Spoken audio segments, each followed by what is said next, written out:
that's not very interesting, is it? So let's go on the toxic gossip train.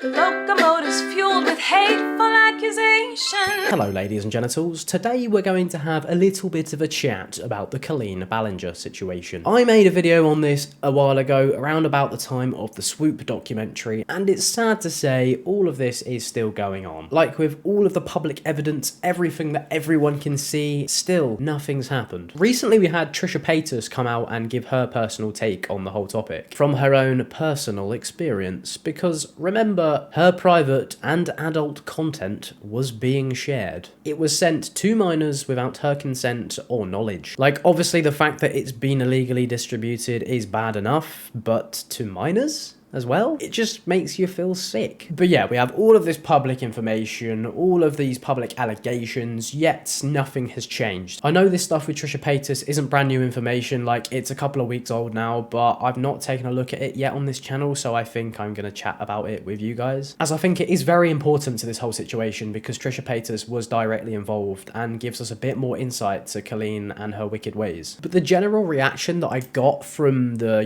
tweets and stuff that I saw about this a couple of weeks ago is that Trisha actually exposes texts between her and Colleen. And apparently Colleen wanted to push on the show during the time of all the controversy and allegations. So while all of this is rife, she wants to, come out and make jokes about it on her podcast. Surely you can't think trying to make jokes and trying to make stupid opinions on everything after you've done the little ukulele song is a good idea. And surely you can't think it'd be well received. A lot of people were got hurt by this cancellation. I'm like, this isn't a cancellation. Like, it's just not a cancellation, period. Like, she left the internet and, I guess canceled herself. But it's like, there's so much to this that, people just, there's no accountability. That's what I'm saying. Like, there's none whatsoever. Not even an inkling of, okay, I hurt people, I'm sorry. Or, oh, man, this sucks. I shouldn't, even her line of, where she's just I'm not a groomer, just a loser. She really could have just been hey, guys, I was thinking in this mentality, I'm so sorry, I hurt people.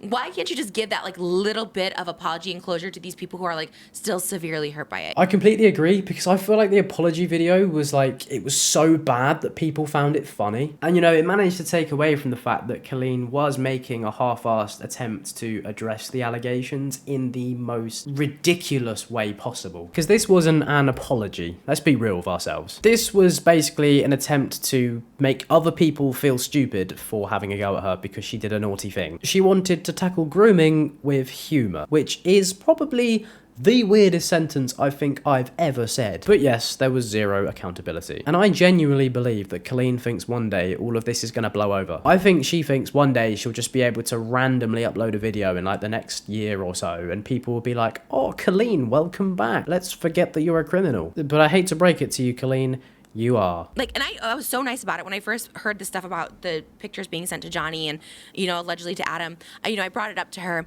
and she's like, oh my gosh, what? No, they were your fans. They were sending me pictures. And I was like, guys, and sometimes I would do one word response, okay. Such crazy lies when she knew that this was out there. And then later confirming it to me. So it's no longer a lie. She confirmed this happened. So, but I was also manipulated. I was thinking okay. So I was at the time, I'm well, we should at least talk about it if we were, because she kept pushing to come back with the podcast.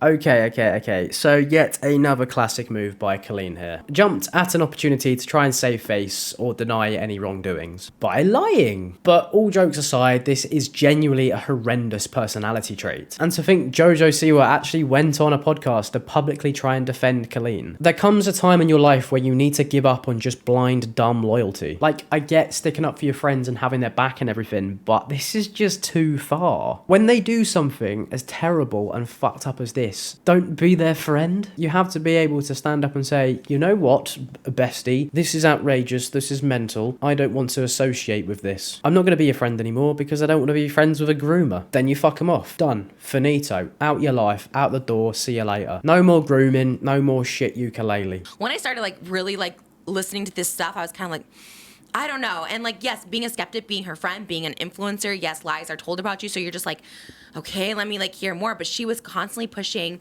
to like do the show. We're gonna come back and show them. Like we don't. And then she was like, yeah, we'll talk about it on the show. Was the first thing she said. And I think JoJo can take a lot of inspiration, and I think she can learn a lot from what Trisha just said there. Like, realize, you know, as an influencer, people will try and say lots of things about you. So inevitably, some things are going to be untruths. But then that's your opportunity to go and do your own research into it, and then come to a realization that, oh, you know what? Colleen bad. But second of all, she tried to push the pod. Like, what the fuck? No one in their right mind does this. As a guilty person, you know you have actually done these things. You hear the allegations and you know they're right because you did them. So now you know it's only a matter of time really till everything gets found out. Like, if you put yourself in Colleen's shoes, right? You know you've done something crazy and fucked up, right?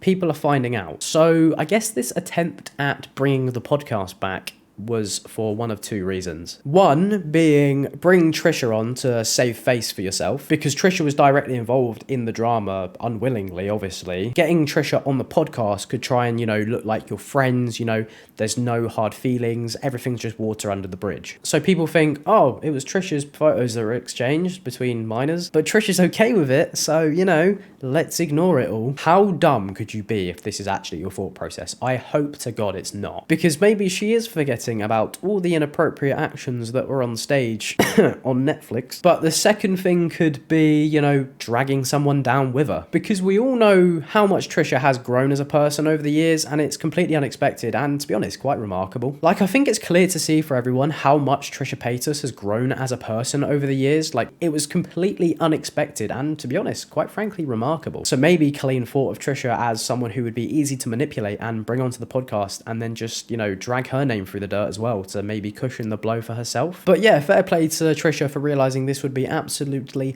mental and telling Colleen to go and do one. And honestly, I think that makes Colleen look even worse if it was possible. But all in all, across this podcast, I think Trisha made some great comments and great points about the Colleen Ballinger situation. I would recommend to go and give it a watch if you haven't already. I'm not going to go on to talk about the JoJo Siwa stuff. Like, I'm not going to look into the podcast she went on to in depth because it was ridiculous, let's be real. She basically blindly defends Colleen and tries to say every accusation or every allegation is a lie, even though we can literally see all of the allegations backed up in front of our very eyes. And yes, obviously there will be lies out there because it's such a big topic of discussion. But the main allegations that have literal evidence to back them up, how can you deny? And it pisses me off that real people have had serious trauma off the back of all of this. And other people are going, oh, it's not true. You know, she's nice to me. What are you on about? But I think it's safe to say I think I've moved away from the main point of this video now. The reason you probably came here is because you wanted to see the family reaction to the Colleen Ballinger situation, and I will talk about that now. Because it's not just Colleen. Colleen actually has siblings, one of which goes by the name of Trent Ballinger. Trent has recently also had some very, very serious allegations made about him recently by a Twitter user by the name of Ollie. Ollie exposed some very, very inappropriate DMs sent to him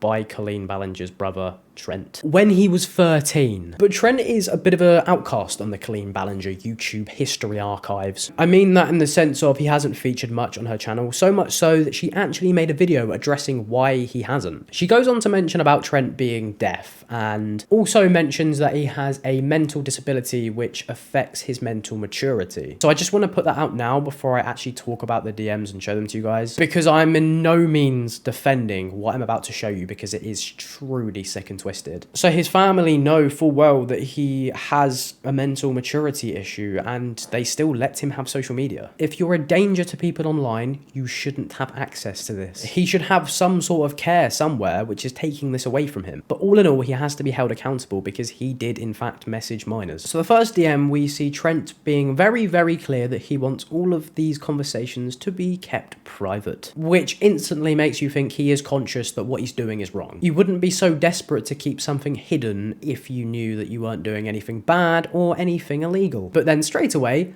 I'm told not to talk to people under 18. I do so just to spread positivity. Yeah, I'm sure that wasn't the only thing he was trying to spread. Ollie then asks who told him that he shouldn't be speaking to people under the age of 18, to which he replies, family. Well, we all know it wasn't Colleen. But then you guessed it, it gets worse. You don't look bi, so I'm like in head tilts. Oh, I don't? But yeah, I think I am. Why is this man talking to a child about his sexuality? This should not be a conversation an adult man should be having with a child. It's really fucking weird. I hate the internet so much. Someone take his phone away. This is wrong. Okay, so this next DM, he actually gets Ollie's age from him. And Ollie tells him he's 13. So what does he reply? He gives him a nickname. Peapod. Trent, I don't think this is a good look for you, mate. The message directly above is him telling you he's a child. I don't think you should be giving him nicknames now after trying to discuss his sexuality. I think that's quite wrong. Okay, what the fuck is this? This is just prison. But then, of course, Trent goes on to do the most classic predatory thing, discussing meeting. You should come to the Orange Show. Oh my god, I wish I could. My mum said I can't go to California. Because, you know, she's responsible. Ollie then goes on to mention that when he's an adult, he wants to fly to California by himself. Trent asks how long that would be, and then Ollie says it would be earliest summer 2023 when he's 18. Or maybe 2024. To which Trent replies, He then asks how old he'll be when the show starts in November. Ollie says he'd be 14 at that point. 4 more years to go then. That genuinely made me feel ill. This man still has an account, by the way. And as far as I'm aware, again, nothing has happened to him. No admittance, no accountability, no apology. People in this family just say and do whatever they bloody hell want to. But yeah, there are loads more DMs in this thread, and to be honest, they are quite literally disgusting, and I don't really want to have to expose you guys to them. He addressed that he knows talking to people under the age of 18 is wrong. He then gets told by Ollie that he's 13, and he continues to proceed to talk to him. In fact, in the other DMs, he actually goes on to talk about him and his 15-year-old friend in a sexual way. But I'm going to end this video off by showing you a response from another Ballinger. This time, it's Jessica Ballinger. I absolutely support anyone with incriminating info to bring to the authorities. There is personal nuance as to his level of development delay, which has always been kept private but is much more than is known publicly, and I feel awful for sharing even that. But he's not someone that I've had contact with or will have my kids have contact with since learning about his behaviour several months ago. So basically, a family member has confirmed that he is in fact a danger to young people. He should not be allowed near kids, so much so that she won't let him near her kids. I feel so sorry for those kids. They're going to grow up and know that they're in a family of groomers. We also discussed with the kids their varying levels of understanding and asked if they ever experienced similar with him, which they had not. So yes, I think anyone with evidence of any crimes should of course bring to authorities and be investigated appropriately. I personally do not have that evidence, but from what has been shared, I can still use an abundance of personal caution with my kids and make choices accordingly. I am sad for Ollie, who's always been a sweet, genuine person who shouldn't have had that emotional burden at that young age. So yeah, it is very clear that she does in fact want justice here. But again, I just want to address that the mental situation should be taken into account here. It's not an excuse, but I think if the people around him know that he's a danger, they should have just taken his phone away, or they should monitor what goes on his phone. Like, I know it's a tough situation because he is technically an adult, so he should be able to have adult freedoms,